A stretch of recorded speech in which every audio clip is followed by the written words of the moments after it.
Hey everyone, and welcome to the People Analytics channel. So today we're going to be discussing the analytics value chain. And I think you've probably seen in your companies that the corporate strategy is established, and then there's an HR cascade where you identify the HR enablers. But once the people strategy is established, basically every HR department just goes their own way, executing their own initiatives, and there's very little integration between the various organizations.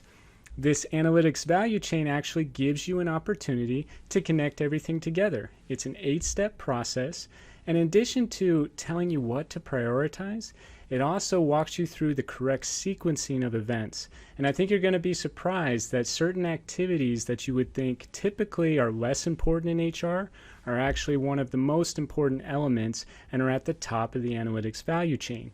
Now, as part of this process, what I'm going to walk you through is how important it is to connect your metrics and your portfolio of analytics to this value chain, and that'll tell you whether or not the HR strategy is actually adding value. I love to start every video with Albert Einstein, and his statement regarding simplicity I think is incredibly powerful. What he said is that if you can't explain it simply, you don't understand it well enough. And the whole point of people analytics is to make executive conversations better. Now today what we're going to cover is the people analytics value chain. And essentially these are 8 steps that every team must follow to ensure that the HR strategy is actually enabling the corporate strategy. Now in your experience within companies, you'll probably have seen that not every CHRO is prioritizing all 8 steps. Or you'll find that the sequencing is incorrect. And the sequencing is super important to the people analytics value chain, because if you don't get the initial steps correct, all of the subsequent activities will not have the same impact.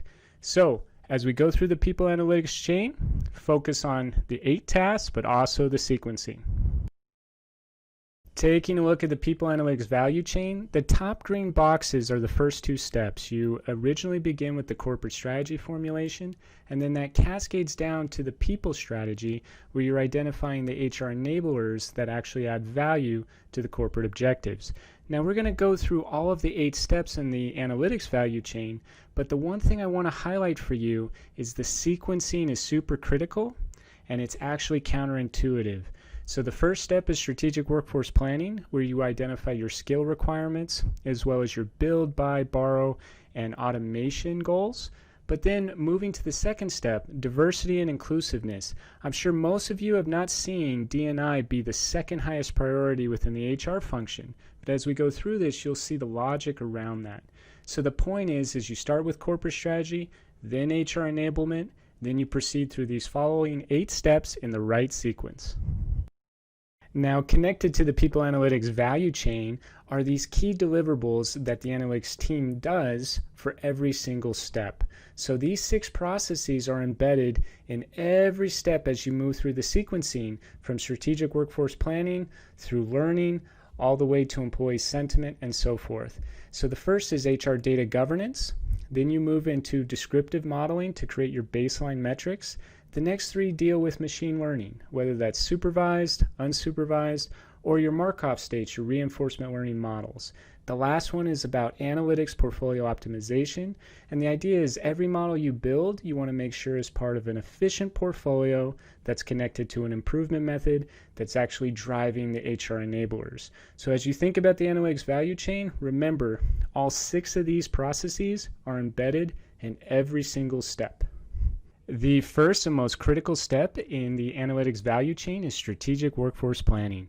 And ask yourself for a moment, why do you think that would be?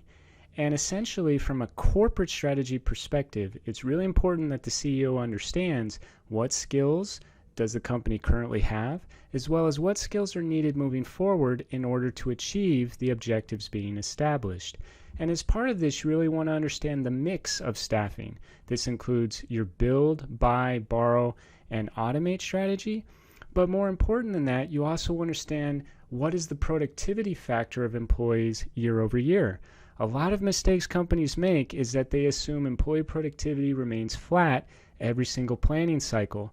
Best-in-class companies, they project their build, buy, borrow, and automate strategies, but they also integrate increases in employee productivity so that companies are forced to improve the way they do work every single cycle. And the fun begins. So the second critical step in the value analytics chain is diversity and inclusiveness.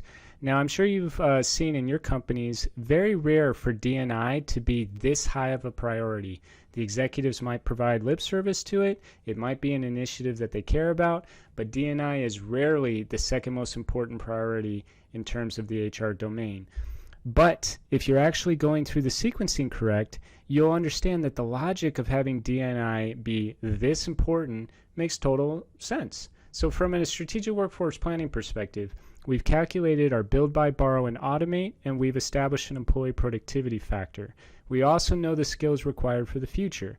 Once we have that baseline, now we want to address culture. What kind of individuals do we want to fill these positions? What nationalities, academic background, male-female mix, religious views, so on and so forth, so you have a vibrant and creative culture. So you've estimated your build, buy, borrow, and automate, your current and future skill requirements, and you've integrated that into a strategic lens of what kind of culture you want to have from a D&I perspective.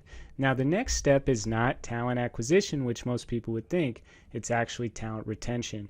You want to make sure that you're retaining your wonderful employees, and you're doing that through an effective leadership style, whether it's the two-factor theory of motivators versus hygiene or theory X versus theory Y. I have a cool video on this that I'm going to post in the future regarding attrition at risk. It's a great indicator to tell you how many employees are at risk of resigning who are still in the company. But with that being said, the third step is not hiring people once you have your skill requirements and your culture laid out.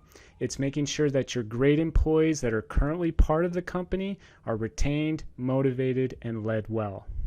Step 4, and we have arrived at talent acquisition. So we initially started with strategic workforce planning, defining our current and future skill requirements, our build, buy, borrow, and automate strategy, and then we've connected that to our cultural lens from a D&I perspective.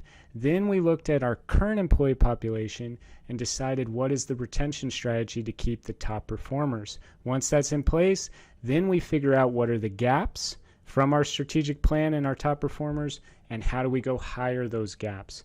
Now, a great video to look at, and I've already posted this, is quality of hire. This will tell you how to measure whether or not the individuals you are hiring are actually exceeding the value of what you could obtain in the market.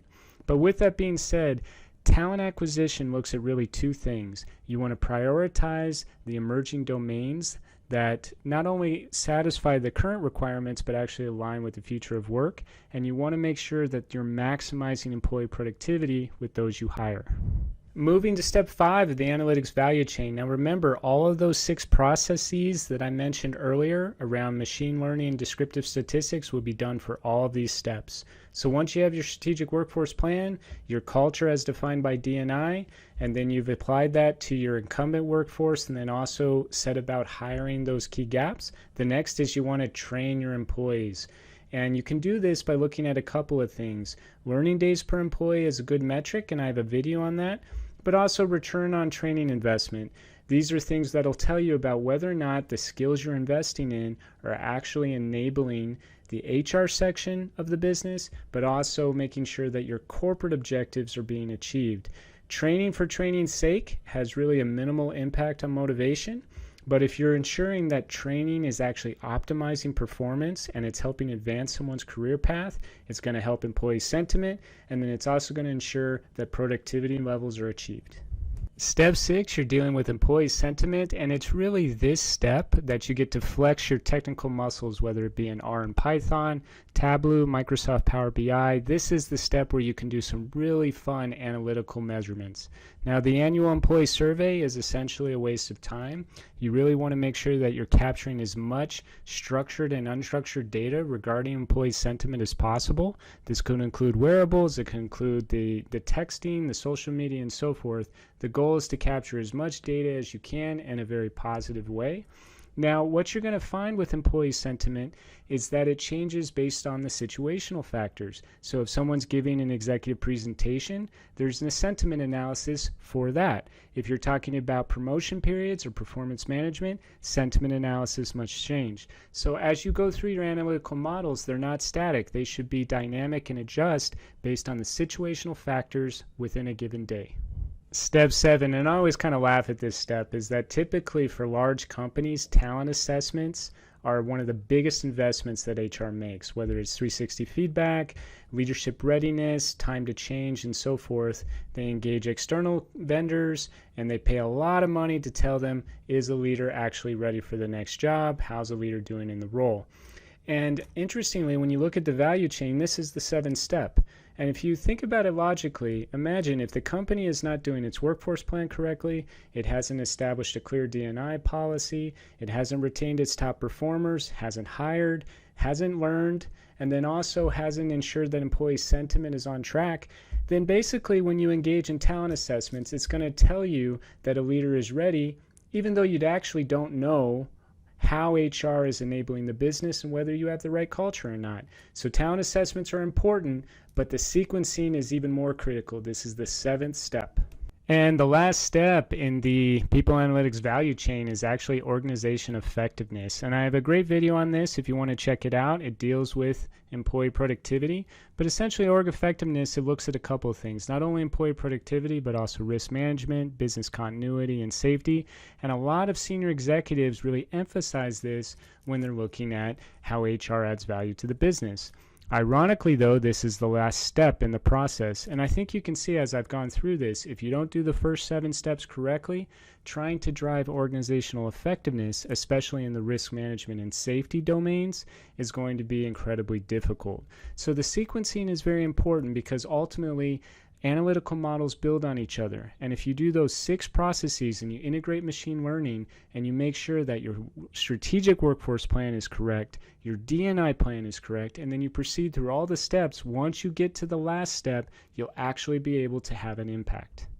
That's it for this video, and really a fun topic, and I hope you were able to learn that people analytics really does connect to the corporate strategy, and it helps the CEO understand what HR enablers are actually adding value to the business. Make sure you remember that those 8 steps are very critical, but also the sequencing is what's important. So the next video, if you can join me, is on setting up a people analytics org chart. What I'm going to discuss is really not only what roles you need to hire, but also how those roles will interface with the business, and more importantly, what the relationship with the CHRO should be. So, if you haven't done so already, please hit like and subscribe, and remember to keep on learning. Thank you.